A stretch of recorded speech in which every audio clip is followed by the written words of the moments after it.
So you have a tender read and you love overlanding. You have plans to do it big on the trails and some super glamping. One ideas, tip, news and reviews, a podcast the first rate and here just for you. You don't have to think about it, join us and be about it. Something interesting we want to hear about it, come on let's talk about it. Welcome to Waypoint Overland's Random Waypoints podcast.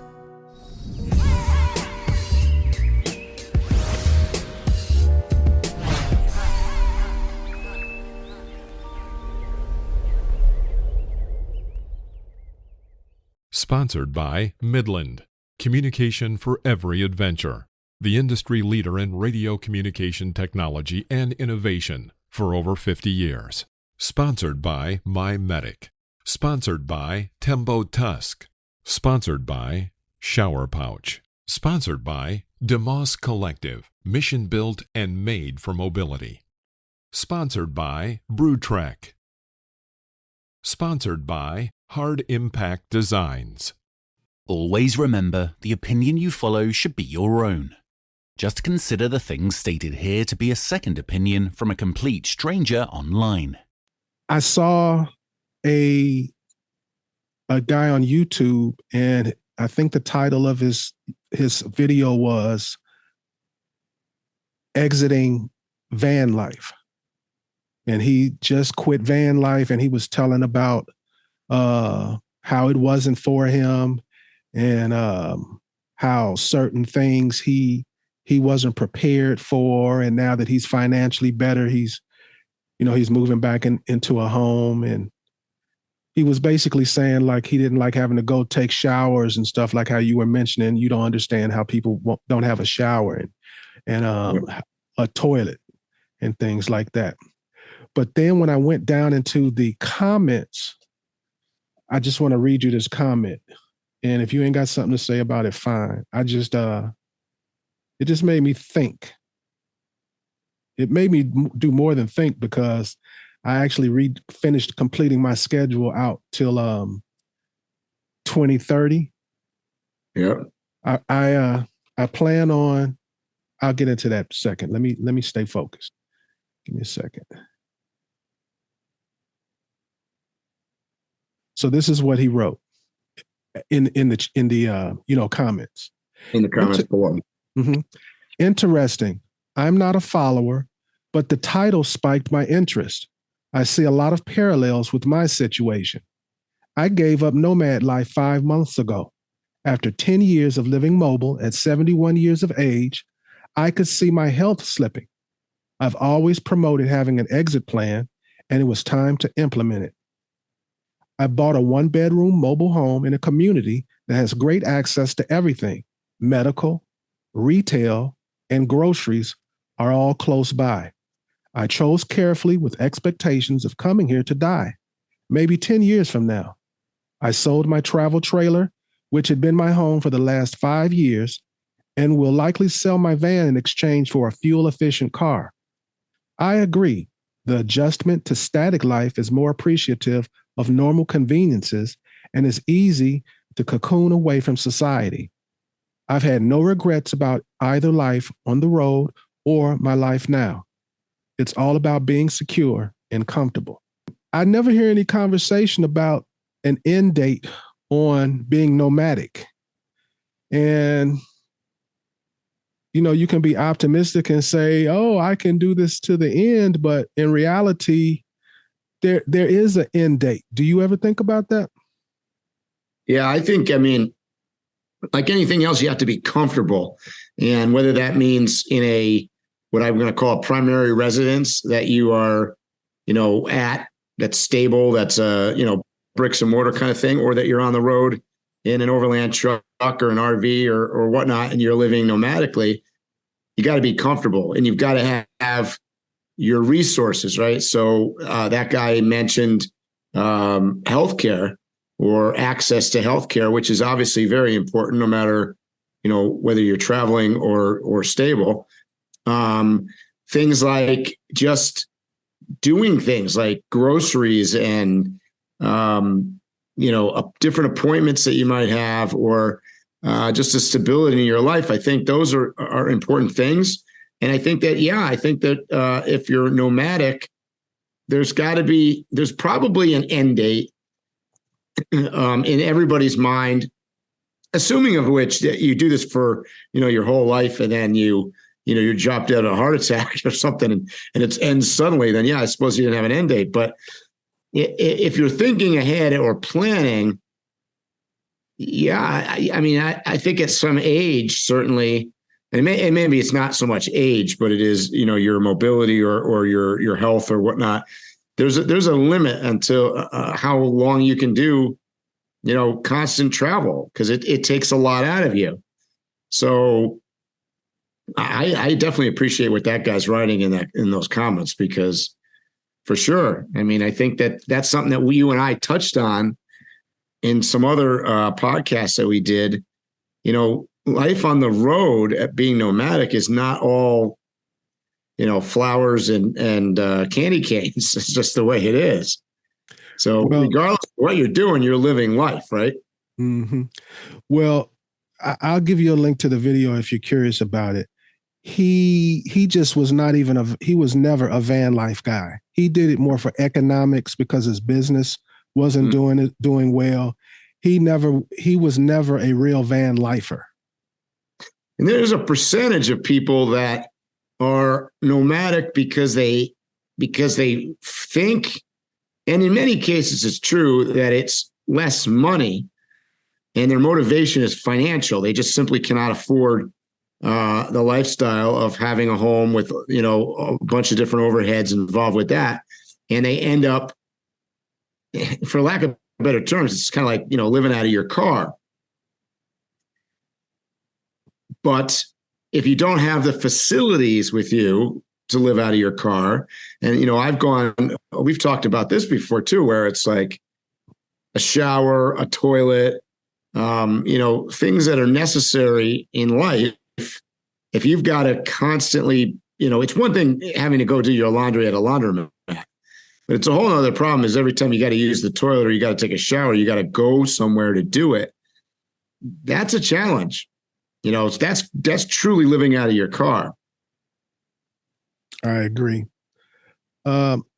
Reading that also made me, the reason why I wanted to ask you about it is, from my observations, I don't know how accurate it is, but I get the impression a lot of nomadic people have not thought about the end. They haven't thought about the day, they stop being mobile. Well, I'll tell you, my experience so far, and having been on the road full-time on this trip for nearly 3 years, and I've nomadically traveled before in the past. I spent a year in Africa. So I have some experience with, fairly long-term travel on the road. I always think about if there is an end, when the end is, what is plan B? What is plan C? I think you always have to be thinking about that. And to that point, I've also progressed over time. So I think that my nomadic lifestyle setup now is more conducive to doing it at a longer period. I think a lot of people, from what I've seen, don't make it more than, say, 10 months to a year and a half. That's about it. I know a lot of people that have come and gone in the 3 years that I've been on the road right now. Me too. Constantly, right? Mm-hmm. And a lot of that is, I think they haven't thought it all out. They haven't really come up with what plan B is, what plan C is. They haven't thought about, where am I taking a shower? Where am I getting food? Where am I going to the doctor? They haven't really thought about all this. They just, I think that maybe in many cases in the beginning, they got into it almost in a romantic way. Hey, this is going to be cool. We're going to build up a truck. We're going to hit the road. We're going to see wonderful things and meet amazing people. Now, that's all true, right? All that does happen, but absolutely. But there's another side to that. You're not spending your whole 24 hours a day in euphoria where you're just seeing great sights and meeting people. Sometimes it's about challenges. There's mechanical breakdowns. You get sick. There's just, like I said before, a lot of people don't have the correct setup for what they're trying to do. It's one thing if you're going out for several weeks, or you're going out, or you have a plan. Let's say you have a plan to go on the road for, call it 4 months.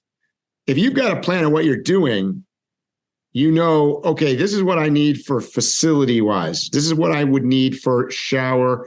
And this is how I would go about getting that done, whether that's an onboard shower, whether it's a sun shower outside, whether you're bouncing around to places that you're the type of person that's going to be hit a hotel or something every 4 or 5 days. You've got some kind of plan. But if you just kind of wing it,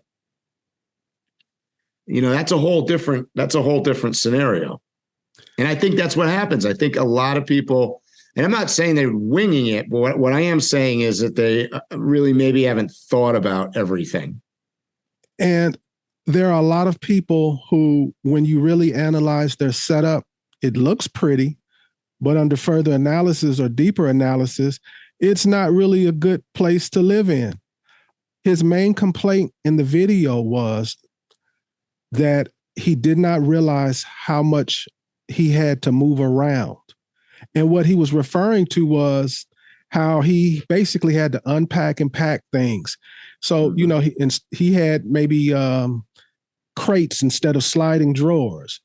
Like you were mentioning, a shower outside. Maybe he had that shower, but he didn't want to go outside. Everything was work. So he was constantly working. And I've seen people whose setups are like that, where they're constantly unpacking and repacking things and moving things around. And that's probably the worst thing of all. I don't care who you are, you or me or anybody else out there, if the more effort that you have to put into something to accomplish the task, the less likely that you're going to be inclined to do the task. And I call it the setup and takedown mentality, and what you're talking about. When you've got to, if I've got to get to my camp stove as an example, and I've got to take out 12 bins to get there, and I've got to, get whatever fuel it's running it, and I got to hook it up, and I got to do, and this whole process is like, I don't know, half an hour, and it's crappy weather or whatever else is going on. The likelihood that I'm doing this is slim to none. I'm probably going to eat a granola bar in the front seat. That's just the truth. Right. I agree. And that's why anybody that's either thinking about going on a long-term journey or being full-time nomad, I think the first thing the thing that you need to spend the most time planning, other than your finances, is the setup of your rig.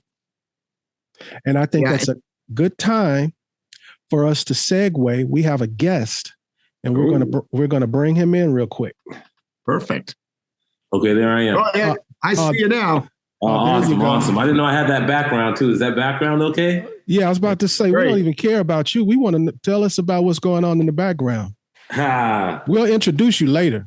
Okay, that's great. That's great. This is Outer Banks, man. This is one of my favorite trips.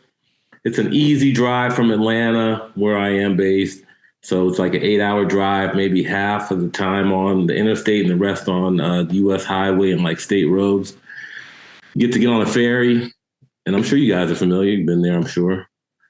To me, the ferry is part of the fun. Having the guy direct you and backing into your space or whatever, pulling in there, airing down. And then, man, the Outer Banks is just beautiful. I mean, you get caught in the storm sometimes, but, it's when those moments when you just have like just the right weather, a nice onshore breeze, you have some good food, a couple of beers, and the sunset like this, and life is good, man. I don't really need anything else, So what's the setup? What's the setup there? Oh, okay. Sorry. Yeah. This little thing, I guess, let me point here. This is my privacy shower, which I don't really use out there. I don't remember why we had it up at that particular time, but like if you're there at the right time, there's no one there. So who needs the privacy screen? Rooftop tent, of course, happens to be a Tough Stuff tent. It's okay. I mean, let me say this: it's durable and it's like held its own in some really serious storms. But it's a headache to like set up and break down. Obviously, Hannibal, the Hyundai, the Land Cruiser, which I love driving. And I don't know, a little table here. I keep it simple, man. I keep it simple. I have a little basic Coleman camp stove that I'll set up on the table to cook, or, I might use my jet boil to heat up water if I need something, but I keep it kind of simple. Outstanding. So let me give you a formal introduction. This is the first time we've had someone come in mid-show. So You're the very first to have that honor. Thank you. For everyone out there, this is Michael T. Davis, another Michael. He's a father, a research attorney, product designer, avid sportsman, adventurer, and athlete. He catalogs his adventures through his writing and photography. He's originally from California and is currently based in Georgia, but has lived in or traveled most of the lower 48. He counts Baja and Cape Verde as two of his most wild travel experiences. His current plans include drives to the Arctic Circle and deeper into Baja. So let's go right into that. Tell us about the Arctic Circle. What's your, what do you want to do there? What's the trip? Tell me about it. Just the drive, man. I mean, I've looked at a couple of different routes, like going up through Alaska, but I've, more recently been interested in going through Canada just because some of the folks that I've talked to and stories I've heard and just some of the imagery that I've seen, it looks beautiful. It seems like a lot of open country up there and a lot of open space. So, to me, it's like going to these particular destinations. It's just like you're going to get there and see something at the end of it. But, obviously it's just all the experiences that you have on the way. I love to drive. So if I can get out and like get off the interstate and just get on some backcountry roads or even like the U.S. highway sometimes when I need to get across country, it's a great drive and good things to see. So one of those things like a bucket list, I guess you could call it. And that is one hell of a drive from Atlanta to the Arctic Circle, let me tell you. Oof. I'm sure. That's the adventure though, man. I mean, that's right. Man, I just posted actually a picture of my Jeep. So the Land Cruiser's in the shop right now, getting a couple of things done to it. So I was driving my little TJ around today, and it's so much fun. And even that thing, man, like, that's where all this started for me, was driving that little truck around all over the place, man. Like that little thing, it gets it, and it has breakdown and mechanical issues, but that truck was so much fun to drive. So yeah, it's just all the journey, man. So I gave a little intro. I mentioned you're from California, but let's get a little more detailed about it. Where were you born and raised? I was born in Los Angeles, UCLA, go Bruins. Okay. And then we, what's that? I said, okay, I'll go ahead. Okay. And then, man, I grew up mainly in Stockton, California. Like we left LA when I was a little kid and went up to Stockton. And, I'm like thinking back to my youth and just how special it was to be able to spend so much time outdoors, not necessarily camping, even though we did that, but just being able to play, like ride your bike around all the time or whatever, skateboard and stuff. So it was really cool. Like growing up there, had for the most part anyway, like a nice mix of people and stuff. And we left California when I was like 13 and went to New Mexico. And I was there for a couple of years. I guess we were, and then moved from there to Michigan. So that's like I've lived in a few different states. Ended up in New York for a few years, which is where I went to law school.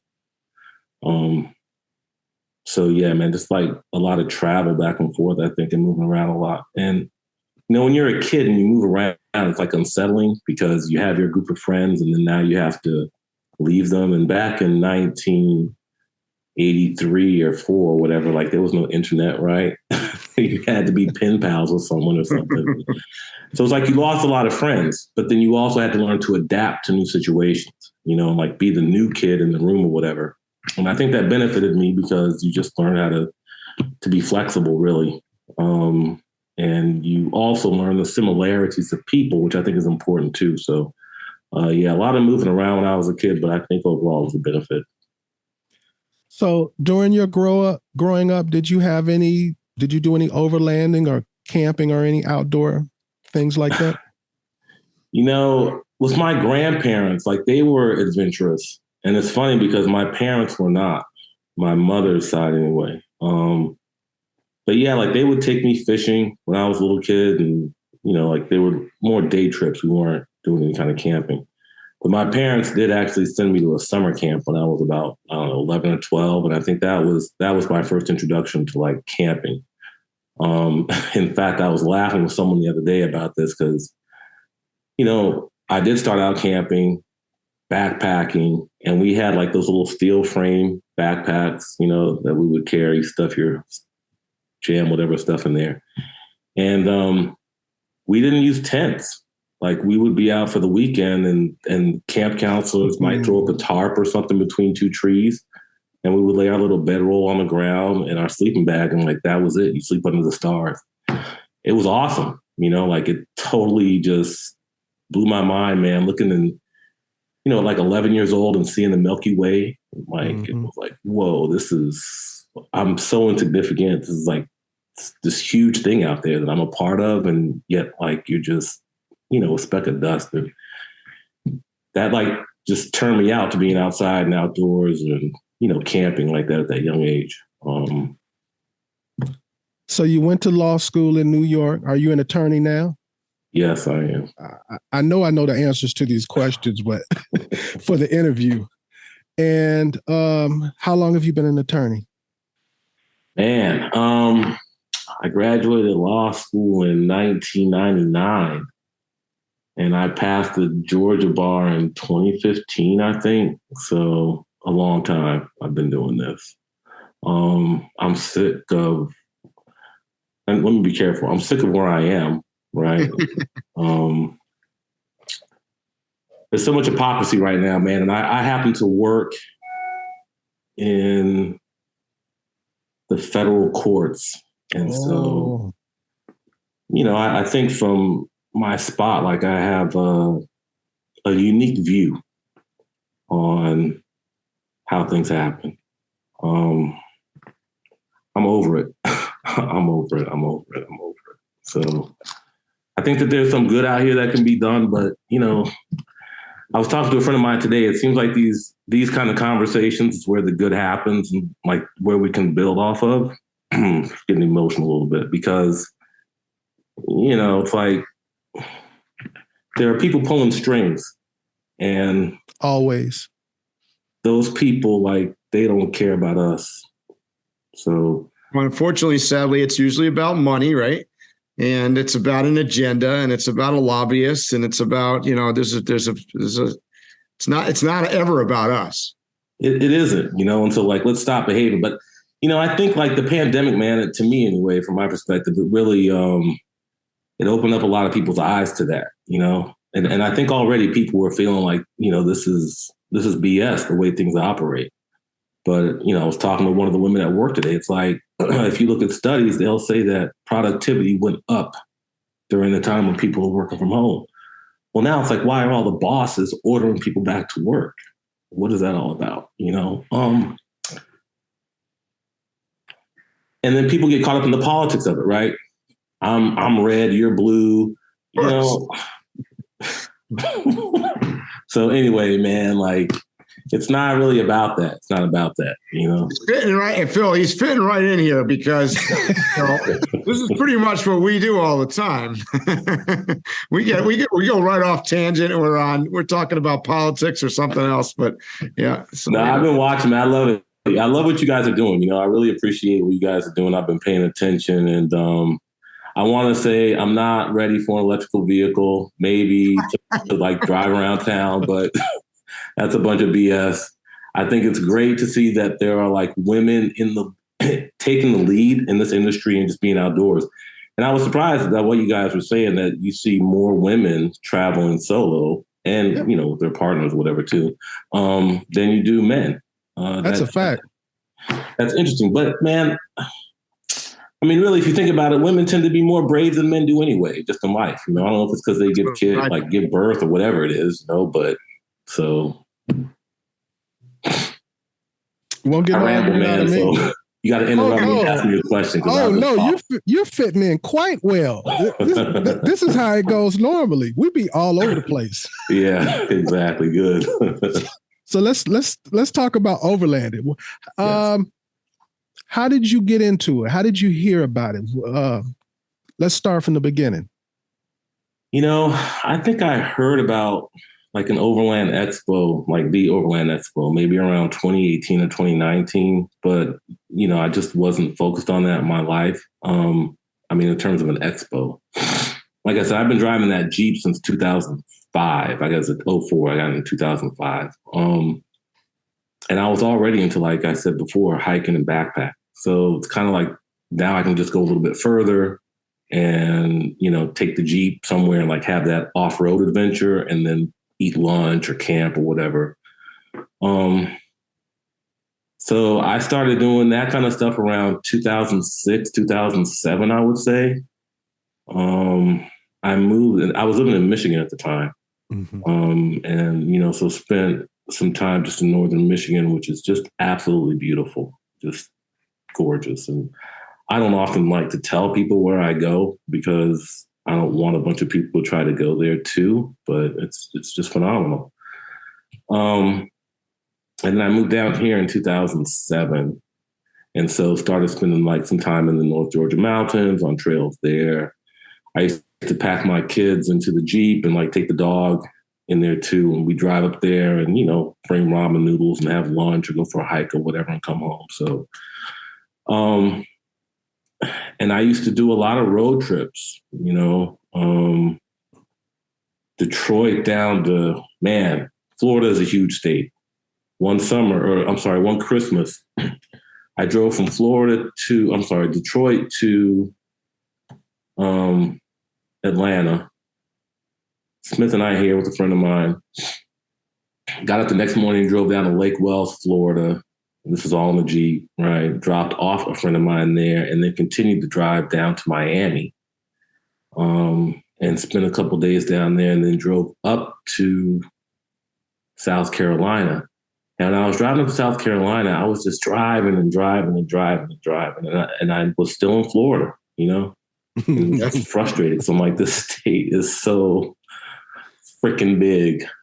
So I don't know, man, how to answer that question, because I know there's a lot of controversy about like what is overlanding, right? And there's like there's a particular definition of that. And, you know, if you're traveling in a vehicle overland from destination to destination, if I'm sleeping in a parking lot or, you know, setting up a tent, am I overlanding? I don't, you know, so.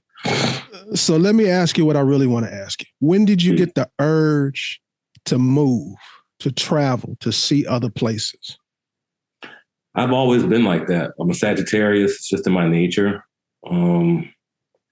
You know, when I talk about being a kid, like that was a Saturday, a great adventure was getting on your bike and being able to be gone all day, you know? And so I think back then, or being with your friends when I got a little bit older and like skateboarding, and then that was the adventure. We'd like be out on our board somewhere. When we were in New Mexico, man, I spent a lot of time, you know, I'm an only child, so I spent a lot of time in the desert by myself, just walking around and lay back, looking at the sky or whatever. I've always just wanted to like see other things. And I think my parents moving around a lot when I was a kid, my father was an academic, so it's not like we were running from the law or something, but, you know, I think like that too kind of fed that spirit a little bit. You know, like I said, even though you're like, you have to leave some friends that you've made and go into a new environment, it is exciting to go into a new environment and clean out an old space and experience something new. So that's kind of just always been a part of my spirit. So we see the nice rig in the background. What compelled you to choose the form of travel that you chose? Man, that's a great question. I'm going to say, first of all, durability. As much as I love my Jeep, it's not always dependable. And some of the spaces that you want to be in, you don't want to have your vehicle break down. So that, it's Toyota, it's a Land Cruiser. It's got a great heritage. I know that it's a Toyota in general, like they make dependable vehicles. And then how I wanted to use the vehicle was the other part of it. My initial idea was to turn that Jeep into an Overland vehicle, like put some storage in the back, and typical Overland vehicle. But, because my kids were older, I was in a position now to have more time anyway. But I was out with some friends of mine in Tennessee, and we were on trails, driving, having a great time. Came off the trail, and the Jeep broke down on me, and I was just done with it. I couldn't deal with it anymore. So it was right before the pandemic jumped off. I got a great deal on the Land Cruiser. I found it out in California, had it shipped here. I gotta say, man, the durability, the comfort of this particular truck. I can sleep in it if I need to, although I've not really done that. And I feel like it's going to get me where I want to go and come back. And I think it looks good. So it feeds that part of my ego too. So now that you've got your rig, you started going on some trips or anything, what were the hurdles to getting to that point? Whether that be money, family, time, whatever. I mean, I think at this point in my life, it's two things. It's this current bill paying job that I have. And then money, really. I mean, I've used up a lot of my vacation time. So, you only get so much time when you can be out. And then, it's like, what do your resources allow you to do? How far can you go? So if I have like enough time and one of the things I'm working on now, I think as many other people are, is like figuring out, you go to school, everyone says, go to school, you got to get your education, and then you get one level of education, and then you have to get like another degree. And like, if that's supposed to mean something, it's going to get you a job. And then when you get that job, you're going to be happy. And, not necessarily. I mean, we have lifestyles, but I'm not really sure that the lifestyle feeds us the way that we need to be fed. You guys are inspirational to me because you're living the life. And I know that there are struggles, don't get me wrong. Like, I'm not, what's the word I want to use? I don't have any sort of illusions that there aren't challenges that people face out in the field. I know that, but, So ironically, before you came on, that was the theme of our conversation. Is that right? Yeah. That's what we were talking about. We were talking about people full-time on the road. And, obviously everybody always thinks that that's like, candy canes and fairy tales, but what Phil and I were just mentioning, like right before you came on, was like, I think the average person is only making it, maybe 10 months to a year and a half if their plan was to go full time. And I wonder what your thoughts are on this, actually, because what we were talking about really was that we don't think people sometimes not intentionally, but they fail to plan. They're not thinking about everything that they need to do because life still goes on. You still have to go to the doctor. You still got to go grocery shopping. You got to get laundry done. You got to take a shower. You've got to, be able to use a toilet somewhere. Whatever your facilities are, you got to think about all these things. And I like the way you brought up the vehicle too. I mean, comfort. I talk about this all the time. You got to be comfort. You got to be comfortable. You'll never make it otherwise. Yeah. One thing I've learned is that I cannot drive with my wallet in my rear pocket. It's not super fat, but it's big enough. Like it causes some kind of discomfort, so I can't do that.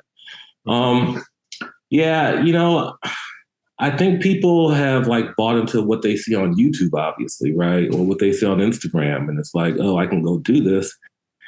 One of the things that I encounter, because like when I'm out here, often I'm by myself because it's hard to get, time with other people and other people's schedules and this and that.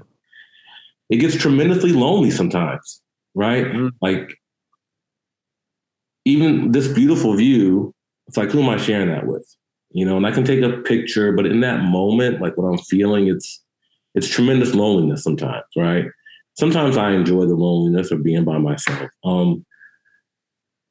If you're traveling with someone, I mean, like, how well do you have to know that person, right? I'm real patient about building relationships because I think over time, people will show you who they are. They'll show you immediately, but that might, like, the first impression, maybe not is always the best, or, but if I observe you for 6 months, 8 months, a year, 2 years, I'm going to get an idea of how you function and operate, if I choose to be around you that long. And so in those situations, yeah, like, I'd love to travel. I have certain people, my lady, I'm obviously want her there with me. She's not so much into this as I am. I got a couple of buddies that I'm like super good with, and we can travel together. But yeah, like I said, I think people buy into these myths. And I think too, it's how you move around, like, I try to be kind of stealthy. I'm not, like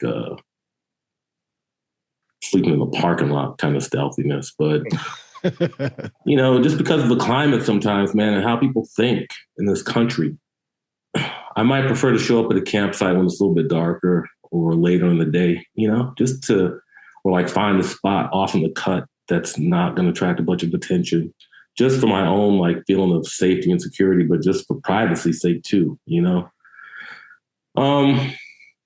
So I don't have any illusions that like traveling and driving and spending time on the road like this is just some fairy tale. I don't think that at all.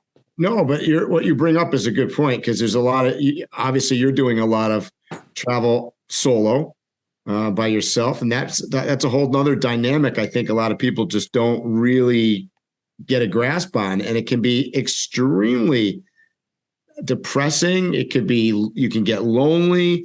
You crave people. I think all of us, by the nature of what we do a little bit, like to be by ourselves. Sometimes we need that like alone time, but I know about you, but I can get, after a little bit of time, I get freaky when there's nothing going on. You start talking to yourself. Yeah, I mean, we're social creatures, so we need some interaction once in a while, and that's important. So, yeah. All right, we're going to change directions a little bit. I've got a question for you. In the last 12 months, what has been the best investment in gear, excluding your rig, and give me a reason why?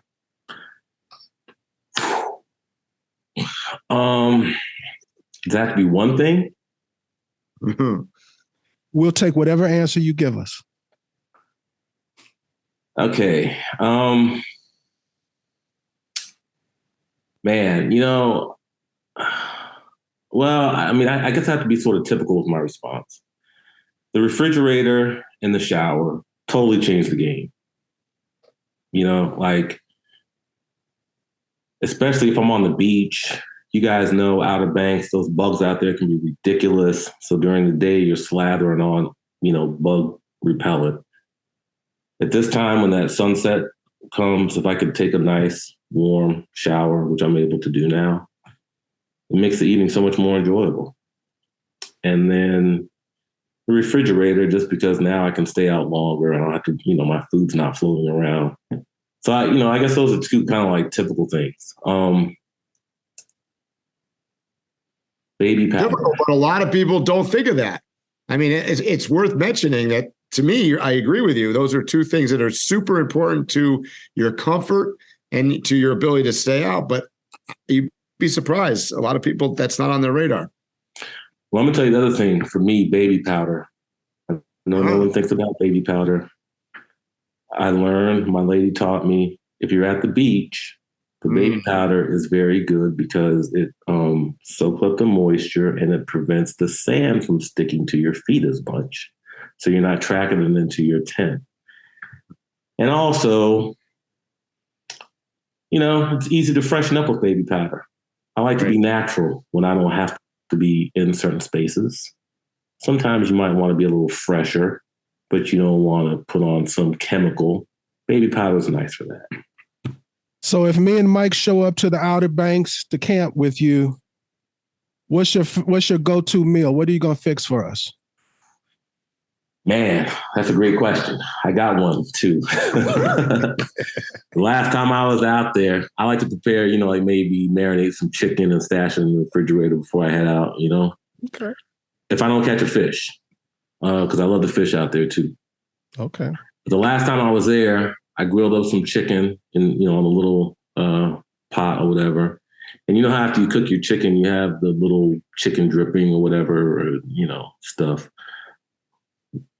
I love broccolini, so I threw the broccolini on there to cook that up too. And then I had a mango that was going to be soft. And I'm like, I don't want my mango to go bad. So I sliced the mango and tossed it into the pan and grilled it a little bit. It was my first time doing that. It was freaking awesome. I had an avocado with me. I did the same thing. So I would hook that up for you guys. And you're both beer drinkers, right? I drink whatever you give me. Man, I don't know if I should is it okay to say a brand? Sure. Absolutely. Okay. You guys know Lagunitas, little something something. Oh, little something something. Oh, man. Yes, I do. I like that one. That stuff. All right. I'll see you guys later. I'm on my way down to the Outer Banks. I love it. I mean, man, little something something is. As soon as we finish here, I'm going to crack one. That's a great beer. So you got to put that in your hand, and we'd have a good evening. That sounds good. Phil and I haven't done that in a while. We used to just go right on set here with our beer or something, or maybe do a Scotch tasting or a bourbon tasting or something. But we haven't done that in a while, Phil. We have to do that soon. I know. Yeah, I think that would make for good television. So, all right, Mike, you sent me these big, heavy boxes. Mm. You gave me some boxes to send to Mike that I haven't sent, that he's not going to get until Overland Expo West. Because when I saw the shipping cost, I was like, because it was, at least where I went, they go by weight. Yeah. 8 pounds a box. Tell the audience what you sent me. Hold on 1 second. Let me. It's gone. Oh, he's back. Excuse me there. What I sent you, Phil, was I call the rapid release rooftop tent mount. It's a quick release for rooftop tents or max tracks or other accessories that you might carry on your roof rack. Cargo boxes. People have talked about kayak holders, even awnings. It's a very simple setup. I'm not sure. Oh, great. You can see here. Yeah. This is just a model that I carry around with me here in my right hand. This is just a sample of a crossbar on the roof rack. You see it's a dual channel. So that's what the lower bracket is set up for now. And this happens to be a tent rail from 23.0. And I just mentioned that because my kit comes with an adapter that slides into the tent rail that the lower bracket bolts to. So you'll see here there's a little pin on the side. You pull the pin out and your tent comes off your vehicle. And when you're ready to take off on your adventure, you set the tent on top, slide your pin through, and you're ready to go. I've been using this for several months. It's super solid and it's just very easy. The tent now is literally the last thing I do before I leave. I'm waiting for a buddy of mine to come so we can take off on the trip. I'm like, hey, help me put the tent up top. I put the pins in there and within 5 minutes, I'm ready to drive. It's just totally has changed my relationship with using the rooftop tent. Very cool. So my plan is I'm setting up a new rig for this year, and I'm going to be more than likely using a set for the rooftop tent. But could you list for us some of the general ideas of what you can use it for beyond just a rooftop tent? Yes. But let me tell you, before I go into that, let me just list off at this point, it's going to work with any 80/20 extrusion bar. So the next iteration will work with the single channel bars, but at this point, it's a dual channel bar. I'm sorry, Phil, give me your question again. What was my question, Mike? Some of the setups to work with besides the tent. Yeah, you were. Yeah, other than rooftop tents is what you were asking, Phil. I think. Yeah, I've used it to mount my max tracks on the truck. So the recovery boards. I've not adapted the upper bracket. Let me show you. There's a lower bracket. This lower bracket stays bolted to your crossbar, right? And there's an upper bracket that stays bolted to your tent rail. And you see this is the bolts here. So the upper bracket, I do have a separate bracket that I had for my rack to hold the max tracks, but I just bolted that to my upper, and then boom, the max tracks are just easy as now to get on and off. Cargo boxes, like I said, the Roam boxes, Pelican boxes, things like that. If you want to drill a hole at the bottom and then seal it, this will work for that. And then when you get to your destination, the same thing. You pull the pin and take the box down. Those are the three things, right? Like I said, people have talked about using it for awnings. Oh, and I guess not so much in the overlanding space, but a bunch of people, because I rolled these out the first time at Overland East, where I met you, Michael, and Phil. We talked about this. A bunch of people were telling me that they would use it for their kayak holder. I guess it's shaped like a side. Yeah, like this kind of. Yep. I could see that. I definitely. And they would use it for that to get on and off. So it's super easy. And I should also mention, I showed you guys this push pin, which is what I generally use for my setup. Because of this design, my original thought was to, when I get home, I put my truck in the garage. And so the idea was just when you get home, pull the tent off. But a bunch of people, tent theft is an issue, which I did not know.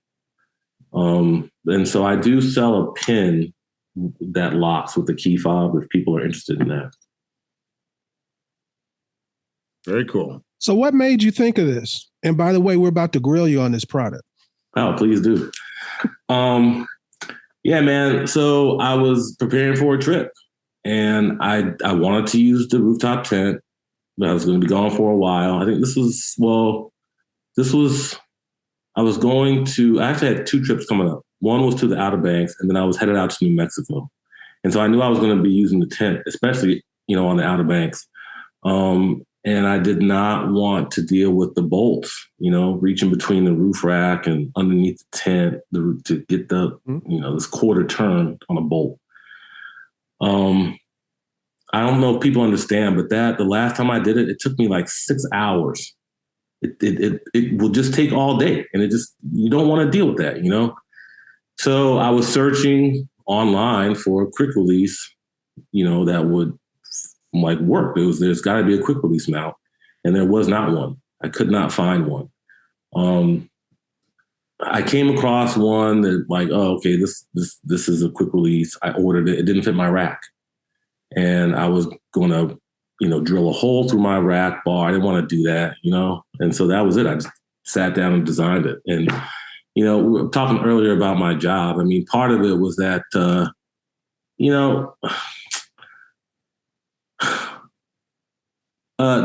qualified people aren't always in positions of authority. And so I was thrust into a position where someone who was unqualified, right, was in a position of authority over me, and I have authority, but still made the boss, right? And I'm just this is a bunch of BS, right? I can't deal with this anymore. I just can't. On top of them making us come back from teleworking and all some kind of garbage or whatever. So I was looking for an exit. How do I get up out of this situation? I can stay here and be frustrated and angry, or I can, try to create something and move out.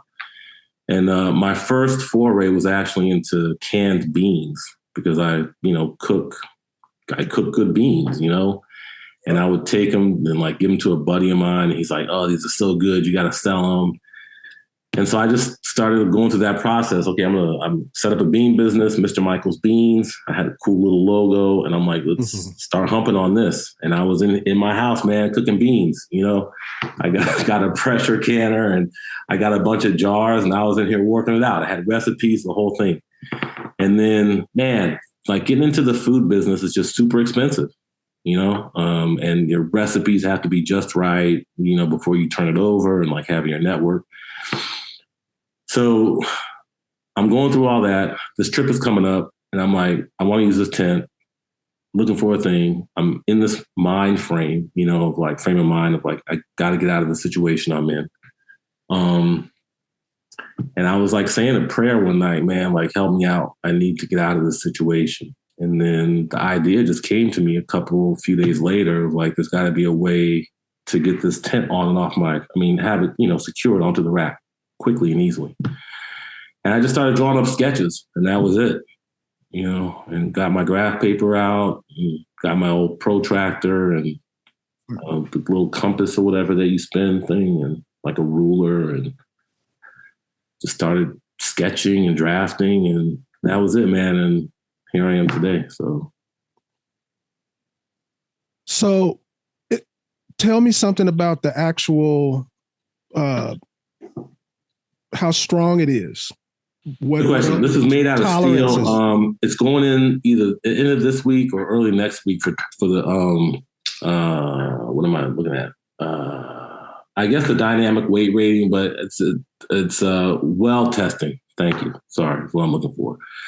So we'll go in the next few days to get the destructive testing done so I can know exactly what that is. The pins are rated at 20,000 pounds. I can tell you that.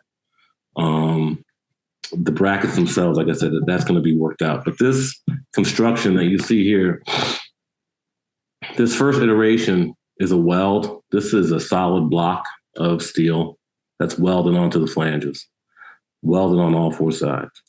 The next iteration, as I move forward and go into production myself, I plan to have this be a solid piece without the weld. So that's going to impact, obviously, the strength going forward. I think it will make it stronger.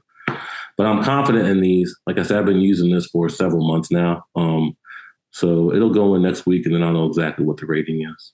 It looks like you got written on there that you have a patent on this. Yes, sir. Patent protected. Very nice. I didn't go to law school for absolutely nothing, That was like, well, the first thing I did actually was submit my patent application after I drafted everything and started sending it out to some of these fabricators to see exactly who could work with it, and sent it to my guy to get my blueprints or the CAD drawings done. That was like, I jumped on that immediately just to get that application. And, I've already identified there are some people I think who are violating it. So when it finishes and comes through, then we talked about that. Yeah, like we talked about that was a very important thing to do. Yeah. I've been around this industry for a while now, and I know people who have stolen people's ideas. I know people who have just carbon copied the idea and showed up in a stall in the same lane at an event. Yep. We've talked. People are bold, man. People are bold, and they have, like, I was talking to them today, like, people's morals and values are all screwed up, and like a lot of people just don't have any scruples. And so, it's sad, but you got to protect yourself to the degree that you can. And then, me, like, I don't know, you go to law. You go to the court because there's another way to deal with bullies, but, just go to court and try to do it the legal way. Well, this answers why I spend so much time on the road, so I don't have to listen to the news and I don't have to deal with all the bull crap. Man, there's so freaking much, man. And that's part of my job is like, I have to pay attention to the freaking news every day, Yeah.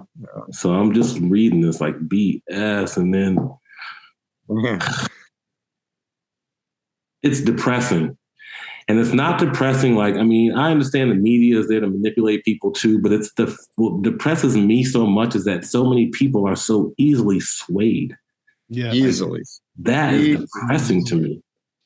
I don't know how to like, there's sometimes like, I don't know, man. Some people, you can't reach them, and that's a problem. But everybody's not supposed to make it. That's what one of my guys would tell me. Everybody's not going to make it, so. Not all going to make it. True. So this product, Yes. Essentially, it's interesting, Phil, because we were talking about this before Michael came on. If it takes too long to do something, you're inclined not to do it, right? So this solves that problem, because if it's going to take you 6 hours of rigmarole every single time you take something on or off, like your tent, you're over time you're going to end up going camping less, probably. Honestly, You're going to try to find places like I have a hammock tent. I love to lay in my hammock. So if I have trees, then that's great. And there are plenty of trees around here in Georgia. When I'm in New Mexico, depending on where I am, not so much. Outer Banks, definitely not. So yeah, like sometimes you want to use that tent. I don't want to be sleeping inside the truck. That's not comfortable. But you're right. If it's a struggle, you're not going to want to use it. And this absolutely solves that problem. And, I've lived in big cities. This actually is a great answer to people who live in big cities. Like I've lived in a city where the only place I had was a little parking spot. And either I could put my tent there or I could put my vehicle there. But I couldn't put both. And for a lot of people, that's a great thing. Oh, I can leave my tent there and drive my vehicle every day. And then when I go on a trip, I can grab it. Right. Yeah. A lot of people don't have garages that are tall enough. Like most garages, once you start, especially you put a lift on the truck, and then you're way above what most people's garage doors are. Absolutely. And I'm glad you brought that up, Michael, because what I want to also add is that this lower bracket is it's like 1.5 inches high. And I kept it low profile because of that, right? Like I drive my truck every day. I got to be able to pull into my own garage. I have to be able to use a parking garage. I put a 2-inch lift on that truck, so I think it probably sits at about, I'm 6'2". The truck probably sits at its highest point at maybe 7 feet. Yep. And so it still fits into parking garages. Now I can't go on the lower level of the garage, but that's just the parking garage situation. I can get into it. So yeah, it's low profile. That's another good thing about it. Okay, I'm about to do something different. Mike is not prepared for this, nor are you. But since you're here, we're gonna have you cover the news with us. How's that? That's cool. Thank you. All right. Okay. So we were going to cover scams when traveling. Scams when traveling. Okay. Okay. Is that in the news, Phil? Well, it actually is in the news. I was reading the travel warnings that are currently in effect for countries, and that's what made me think about it. Guatemala is at a level 3. Gambia is at a level 2. El Salvador is at a level 3. It's interesting. I went through all the countries in the world one day, rated by the American government, and the average is a 3, by the way. So which is 3 is basically telling you to be very careful and potentially avoid. So it just made me think about scams. And people they know basically the normal ones that they see on TV, but I wanted to just cover every scam that we could all think of. One is, I mentioned it last week, is fake police. You usually meet them at border crossings or pretend border crossings. Depending upon where you are, they may even take the time to even create a whole gate and everything. And my only solution to that is, whenever you're dealing with the fake police, or you're thinking they're the fake police, is tell them to take you to the nearest station. Right. And don't give up any money. Right. I mean, that's a general statement I make all the time. Obviously, bribes and things of that nature only make it tougher on the next guy that comes along. Right. So we don't want to encourage, that kind of thing in our overland community, if you will, because it's just going to make it more difficult for everybody else in the future. I'll tell you that I could tell you from mostly, the police thing. I think we mentioned this in one of our other podcasts. I mean, it ranges everywhere from, really innocent kids collecting money for their soccer team and set up a roadblock. I've seen that in parts of Africa and other different places, all the way up to, say, Mexico on the mainland. I've gone through like Oaxaca and down Sinaloa and stuff where largely they're cartel controlled states. Mm-hmm. And, those are, to use the word fake police is probably not totally appropriate, because they legitimately are the police. And in many cases, they're fine. I even tell people, somebody looked at me weird the other day. I go, some of the cartel controlled states in Mexico are actually safe and great to go to, because they're better organized than the government is. And they don't want no problems. Exactly. They don't want any problems, but yeah. So, what I tell people is, if it doesn't feel good, if your gut tells you something's wrong, go with your gut. And whether that, I don't care whether you're in Mexico or in Africa or Asia or Chicago, it doesn't really matter where you are. That's just true anywhere, right? And you mentioned about kids. That made me think of another one. I think a term for it may be like bump and grab or something like that. Mm. Be conscious of any time somebody's bumping you or within your space, especially if it's more than one person. And what I've been told is, don't ever run after the person who stole it. Stay where you are and then watch, because they usually always have a second or a third person with them, and then you can just walk and follow them. I live in Atlanta area. Like I said, this is scam city here. I think one of the things that I'm concerned about is people getting your ATM or your credit card number or whatever at the gas stations. Mm-hmm. So at least in the States here, I, would like avoid, if I can anyway, going to the pump and paying right there, putting my card into the machine. I know when I was down in Baja, that wasn't an issue. Like the people, I didn't feel like it was an issue anyway, because the people were there pumping your gas for you and like had a little card machine or something. I guess you could have gotten scammed too. But I think too, man, I try to like stay away from tourist areas as much as possible, because that's where people are looking to scam. A lot of people show up and they're oblivious. They think that, like it's a holiday to you. And so like, it must be a holiday for everyone. Right. So I like I said, like, for me, right? What's that? I mean, it's rule of numbers. Like more tourist. Like if I'm gonna set up some kind of illegal operation or a scam, I'm going where all the people are coming all the time. Yeah, exactly. I'm not gonna be in the woods. I'm gonna be in the tourist area, like you said. Exactly. And like you said too a second ago, I just like I just move around. Like I'm not a sucker, so I don't think anyone's gonna necessarily, at least at this point in my life, like try to approach me with some craziness, which could happen. I mean, I'm not Superman, but I carry myself in a way that I feel like I'm fairly confident and like I belong wherever I am. Even if I'm not in my own home state or something. And then you have to be aware of what's going on around you, like you said. I mean, I don't think it really matters where you are. You can be any place and become a victim. So you just kind of have to pay attention. And then sometimes you might have to just accept the loss, Have either of you experienced any kind of scam? I've only been scammed once in my whole life. And it was a taxi scam. And it was just basically, he overcharged me. Any of you guys have actual scams that you've experienced? Yeah, I had someone steal money out of my bank account. No, I mean traveling. Oh, no.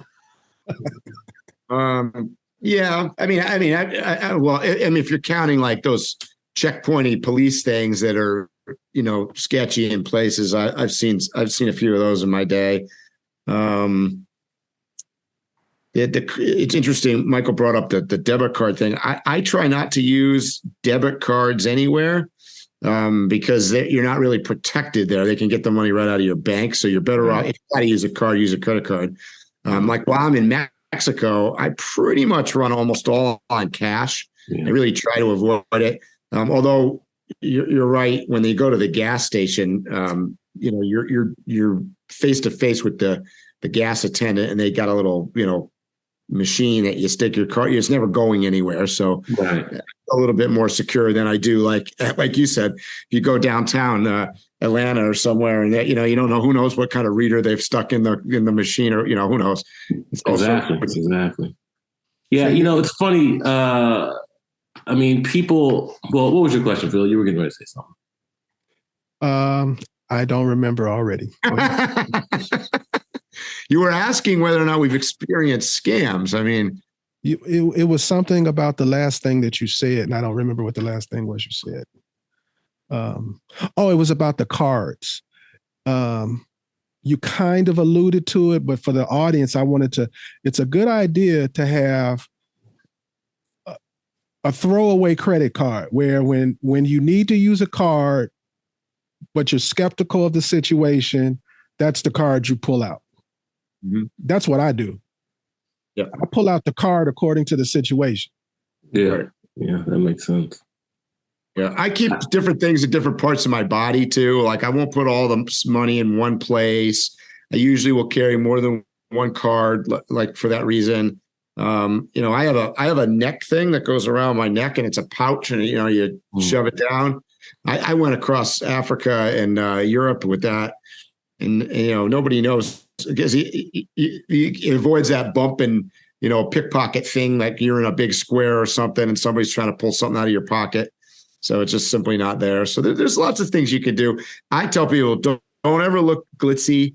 Leave the nice watch at home. Leave the, just kind of look like if, you're wearing your sweatshirt or whatever and fit in with the rest of the people that are around. Don't look out of place. And like Michael said, walk confident. To always be, if you look like you're, cowered down and afraid, it's like animals detect that, right? Your dog will start attacking you. Yeah, for sure. So let's make that a segue and go into things to always have on your person when you're traveling and crossing borders in third world countries. Like obviously, probably any information that's worth its gold is going to first list. You should have copies of your ID and passport and all your important paperwork, medical information. Some even go as far as to say maybe having it on a little SD card in another pocket or something like that. So my first contribution is having all your documentation and having copies of it and not having them together. And my personal tip is I laminate my documents because the way I travel, they could get wet the second day of my trip. So just laminate. It's easy to, if you don't have something to laminate, go right to a little UPS store or something. They'll laminate it for pennies. Okay. Another thing. I laminate everything too. It's funny you say that. I didn't know anybody else did that, but I laminate everything as well. Oh yeah, I do my maps too. By the way, you can carry that. Even down in Mexico where I went in, and you get your your tourist visa or your temporary importation for your vehicle or whatever, you can laminate those. I take the sheets of laminate that you can do without the heat, the stick-on things. You can make your own laminated things no matter where you are. So if you can't find a place to take it with you, you could bring it with you. And another thing that I stick to ritualistically is I don't care what country I'm in. I keep at least about $150 US in my pocket. Not to spend, not readily available for me to grab out my pocket. This is in case, it hits the fan. And I don't know what that situation may be, but typically in third world countries, other countries, I feel confident that I can get somewhere. I can spend the night somewhere, and I can feed myself for a couple of days with $150. You can get anybody pretty much to do anything if you got $150 US in your pocket. Mm-hmm. It looks like in the news they're saying that we might be switching to another system of money, but right now everybody bases theirs off of the dollar. So. But what news are you watching? I didn't see that. Yeah, what's the new system of money? Yeah. Is it the Chinese yuan or something? I'm gonna answer it, and then I want to get off this subject. It's China, I know. because I don't want to go too deep into that. But they're basically saying because of the war and everything in China and blah blah blah, and that there's a very strong possibility that in the next 5 years that China's dollar will be or yen will be the new standard. If you Google that, that's not like fringe conspiracy stuff I'm talking. We'll see. We'll see. Okay. Chinese, man, I don't know. I don't hate on the Chinese, but, there's a lot of talk. So like Michael said, we'll see. Because if that happens, we're all screwed. So what else would you guys contribute to having on your person? Like, I think you should, we have gotten to the point, like, I have to really think about what my home phone number is. All my numbers are in my phone. You need to write down all your important phone numbers. Yeah. I mean, and I don't mean like to call your family that's hundreds and thousands of miles away. I mean like the embassy, the local police, or, whoever's running the country, emergency services, things like that. To that point, I'm not sure what kind of cell service I had when I was in Mexico. I know sometimes when I'm in New Mexico and even some places here in Georgia, I have none. So I always bring my little Garmin InReach, and I've used that thing many times. So that's something that I will not leave home without. And that can track you. You can use that as a tracker. You can use it as, an SOS machine.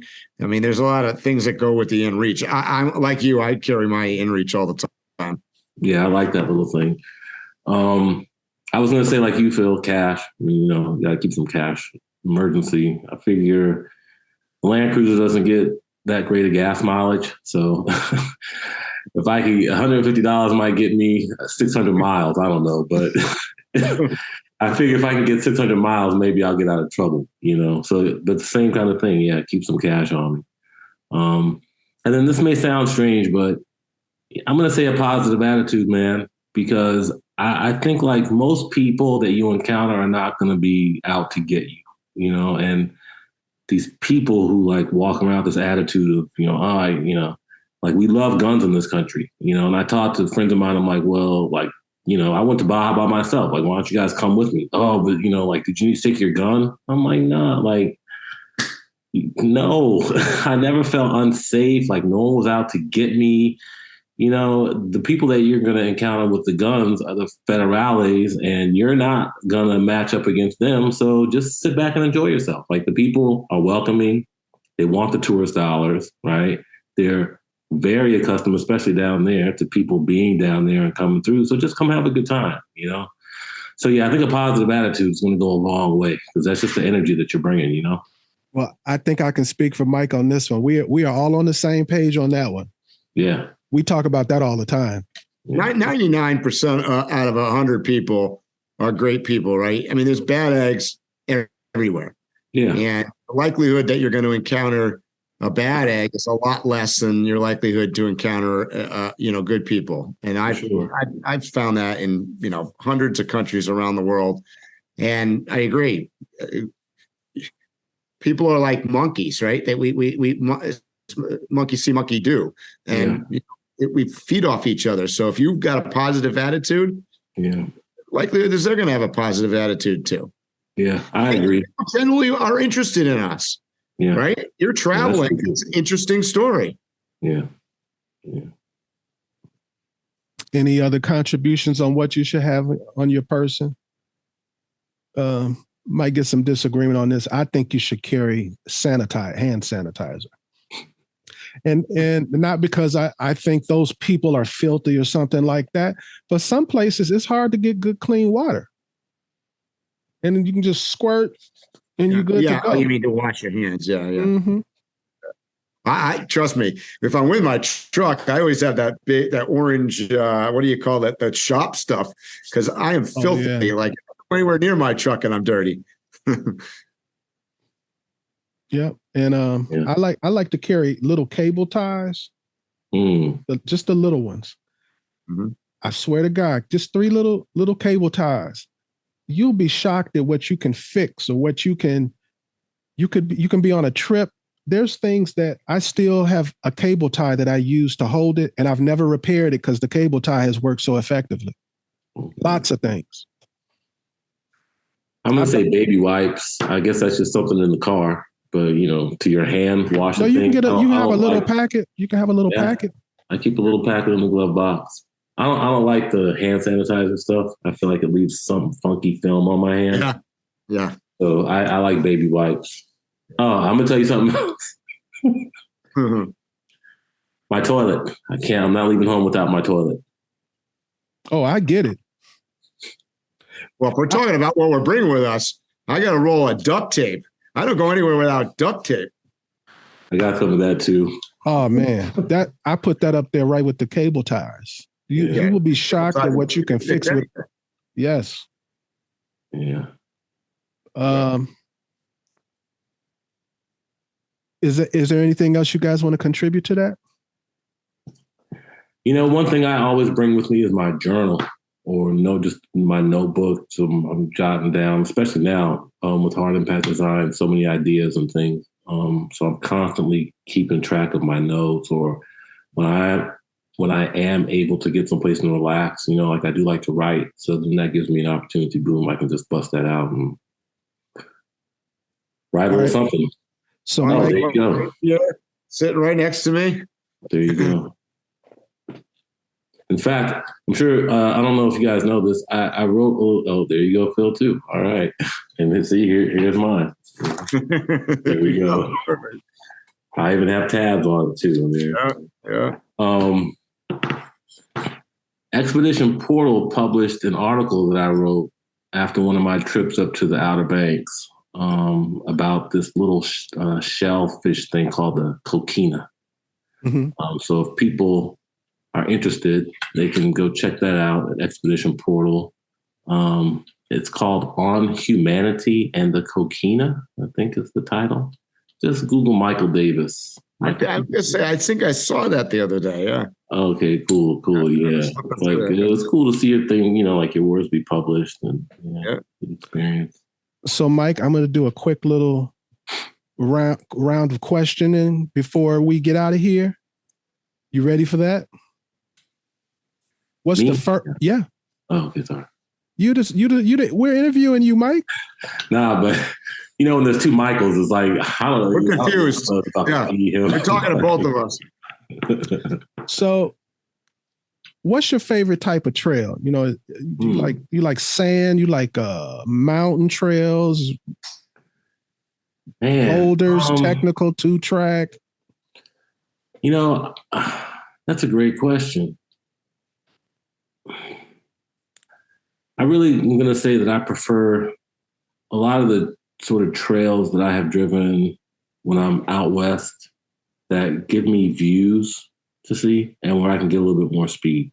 Around here, we have a lot of trees and the trails don't allow you to really, open up your truck much, We have some county roads that I'm able to get on when I'm in New Mexico, that are all dirt, sand, and you can drive, 40, 50 miles an hour, which is fun to me. And then I can get up into the mountains and do a little bit more, or even desert mountains and do some more technical driving. So I really kind of appreciate both just because I enjoy driving. So Mike, go ahead and answer that. Drive the globe. Where I like to drive the most? Mm-hmm. You guys, I think everybody knows I'm a desert kind of person. So I like to be out in open country. I grew up in New England, so I'm used to the trees. I'm kind of over the trees. I've done all the tree stuff as well. So I like to be out there. Like a lot of, I agree with him. A lot of vistas and things that you can get. Big, expansive scenery is what I like.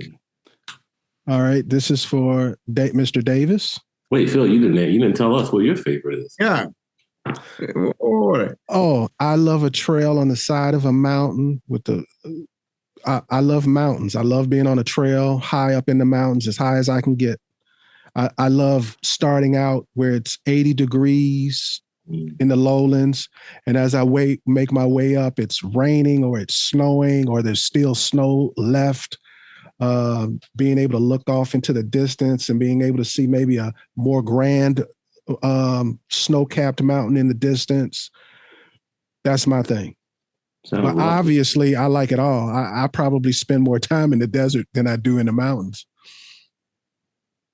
So, may I interject a question real quick? Yeah. Desert sunset or beach sunset? So where I'm camped in Baja, I have the benefit of both. On the beach, but I'll tell you, the sunsets are better, I think, maybe in the desert because of the particulate in the air, the dust. What makes some of the, like even behind you there, makes some of that pink and purple and beautiful colors. I think some of that comes from the dust. Okay. It's easily the desert for me. And it's just this simple. We're talking about what we're looking out at, right? So when I'm at a beach, it's basically like this line, and then there's a piece of sun coming out of it, right? That's probably the most beautiful sight to see. But that's it. It's just this orange globe coming out of the water, which is beautiful. But like, let's say if I was at Ostrom Point, I can see the sun coming out of the water and the mountains. Yeah. And I can see these different shades of gray and brown and dark from the different layers of landscape and cliffs and things like that. So it's far more eye candy to be in the desert. And I'm all about eye candy. Yeah. I think the most beautiful sunset I've ever seen was at the beach, Morro Bay, California. But I think consistently the desert sunsets for me, I'll take those two. But that one particular beach sunset, it was just awesome. It was like a movie or picture or something. It was great. Anyway, sorry. Go ahead. No. So I've seen a few like that in Key West. Okay. So, beach. Yeah. Man, beautiful sunsets down in the Gulf of Mexico too. Oh my God. Yes. Yeah. Yep. So we asked you what you would feed us if we showed up. But I've also found that people kind of are ritualistic when it comes to what they eat that first day on the trail. They usually eat the same thing. Do you have like a first meal on your journey? Yes. Lagunitas little something something is the first thing that I open when I get out there. And then food-wise, man, like when I set up, I mean, you know, I can't say really seriously, other than that, I can't say I have a particular, it's really just whatever my mood is. If I feel like cooking, I might. If not, I might just set up the jet boil and do one of those dehydrated camp meals, you know? Go for it, Mr. Drive the Globe. I don't really have a first night one either. I mean, I think it varies. It depends on my mood or particularly where I am. So it depends on, like, because I love to eat local and kind of eat, you know, the terrain or the where I'm at.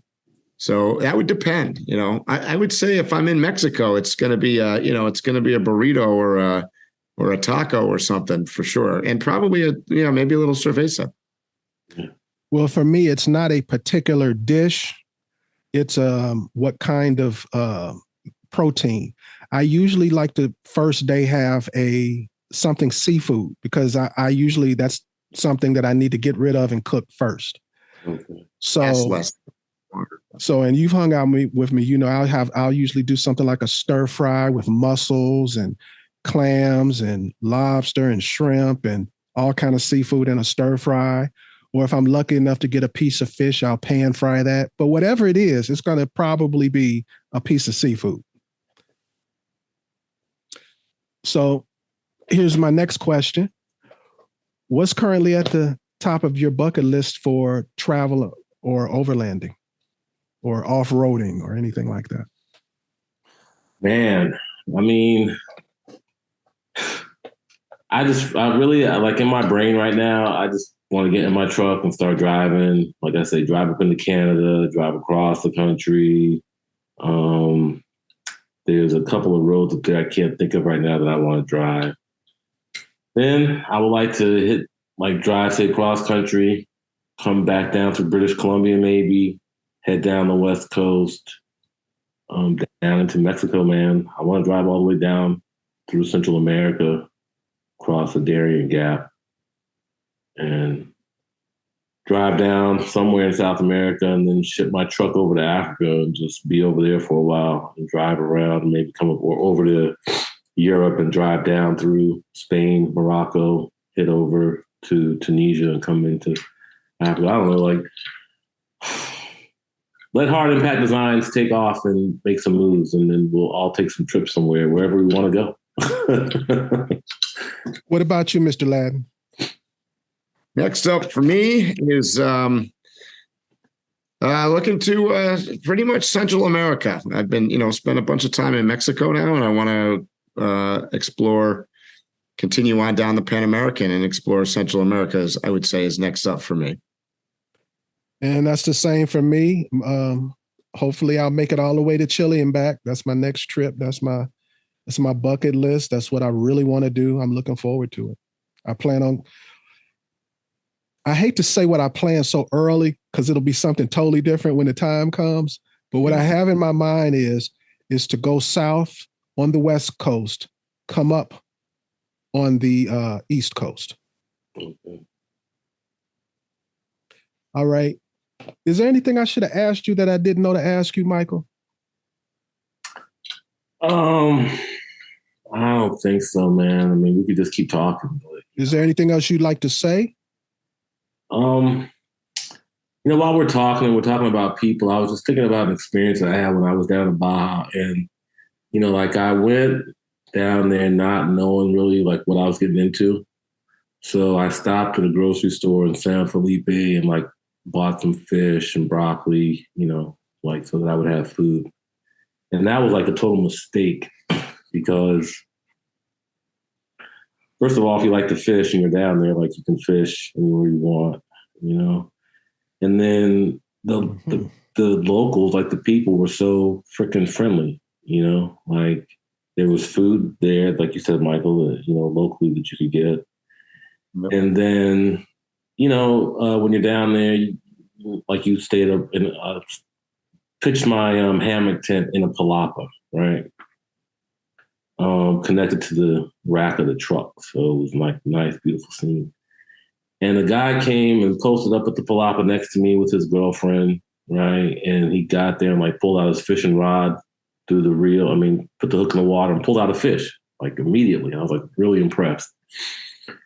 And then the next day he came to me and he offered me some ceviche, and I had never had ceviche. It was freaking great.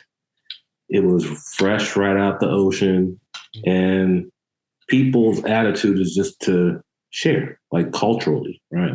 Here. So I would just encourage people to let go of your fear and just be a normal person and just go experience the world. Because if it's not climate change, it's going to kill us. I don't know. It certainly doesn't need to be the next person. And people need to chill out. I used to push back on this idea. I would hear people say we live in an entitlement society, And I always kind of thought that was a talking point, but man, we do. Everyone just feels so entitled to their feelings, and I don't care what your politics are. Just chill out.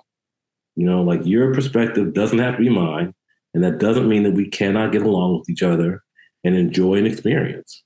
So that would be my thing. My I guess parting statement. So, Mike, sadly, we live in a fear-based society, I think, in America. And it's interesting that you mentioned entitlement and the feeling of just, I don't know, pretentious or whatever, because I have been experiencing this since I've been back. I've been here in the States for 2 weeks now. And I'm heading back to my truck in Baja next week. But it is, it's weird when you spend enough time out of here and then you come back and you go, whoa, guys. You got one life. It's just one life. Can we get along and live it and focus on making friends and all getting along and just chill out a little bit, because I don't know, life's too short. And unfortunately, well, no, what I'm going to say, my last thing is, unfortunately, I think that people that, or countries and places that we as Americans consider to be lower than us, actually have it figured out at a higher level than maybe we do. And that's kind of a sad thing. Well, speaking on that, I had a weird experience last year. For the first time ever in my life, I camped 14 days straight, solo, by myself, not around anybody. I didn't see any other person for 14 straight days. I'll never do that again. That was the weirdest thing ever. It was, but one of the things I did learn from it was, I wasn't watching the news or Entertainment Tonight, or I didn't have any information about what was going on. And then once I got back to like what we might call civilization, and I'm hearing people say, yeah, this person did this and they're getting canceled. And did you hear what the president said? Now I'm here, and the traffic seemed like it was going too fast. And it just made me realize we're inundated mentally with so much stuff that's meaningless. Because I didn't miss any of this stuff, and I didn't need to know any of this stuff. Yeah. But when I'm in my regular life, I deal with this mentally: the news, the good, the bad, the politics. So that's all I wanted to say. Well, man, I think that I think both of you speak on this before. We live in an extremely privileged society in America. And, I'm saying this, I understand racism and sexism and all this stuff, right? We still live in a privileged society, and people don't recognize the privilege. And I think in a way that privilege makes you soft, right? Like it makes you soft. It can make you soft physically and mentally because, maybe like you just think everything is supposed to be so easy, or you think you're the best at everything, But I think that privilege, man, is like it's worked against people, because instead of traveling and appreciating like where you are, maybe it like takes on some other sort of notion of just being superior to other people. And like you said, Michael, it seems like other people have it figured out, like I don't have to have I drive this gigantic Land Cruiser. I mean, before that I was driving around a little 2-door Jeep, and like having a great time. Before that I didn't have either one of those things. I would be on a bicycle, Right. And like you still have a good time, right? And it's just about your sort of like where your head is. So, yeah. Is there anything you wanted to say, Mr. Ladden? No, I'm good. I'm glad we got to have this little round table today, and I look forward to the next time we all get together, and maybe we can have a couple Lagunitas and sit by the beach somewhere on the Outer Banks. That all sounds good. Absolutely. And I would love to do that with y'all. That would be great. One last thing, Mr. Davis. If someone's interested in finding out about your design at Hard Impact Designs, or finding out more about you, how do they get in touch, or how do they find out more? Sure. Visit Hard Impact Designs. It's all the same name, Hard Impact Designs, on Instagram. The website is, please visit the website. And that's where you can get your brackets. There are many options. www.hardimpactdesigns.com. I'm on Facebook. So I'm sure by the time this airs, I'm starting to set up a Facebook thing. I should say I've avoided social media as much as possible. So I'm getting into it now, and it's new to me, and I'm like learning a lot about it. So I'll be on Facebook as well. You can find me there. And I have a few things posted on TikTok. So that's Hard Impact Designs. Again, that's the bracket. Oh, you can't see it there. Oh, sorry for that bad. I don't know why things disappear. Magic. But yeah, Hard Impact Designs, Hard Impact Designs, Hard Impact Designs. And then, I do post sometime under the real Mr. Michael, which is sort of just more the Land Cruiser personal if I'm on a vacation or driving about town or something, or even today I posted the Jeep. So that's the real Mr. Michael. And we'll put that information down in the comments. Well, with that, unless you have something else you want to say, Mike, I'm going to wrap it up. Good. No, I'm good. All right, guys, you know what I'm going to say. Stay safe, tread lightly, and hopefully I'll see you here or on the trail soon. You have been listening to Waypoint Overland's Random Waypoints. Like, subscribe, and stay tuned for more.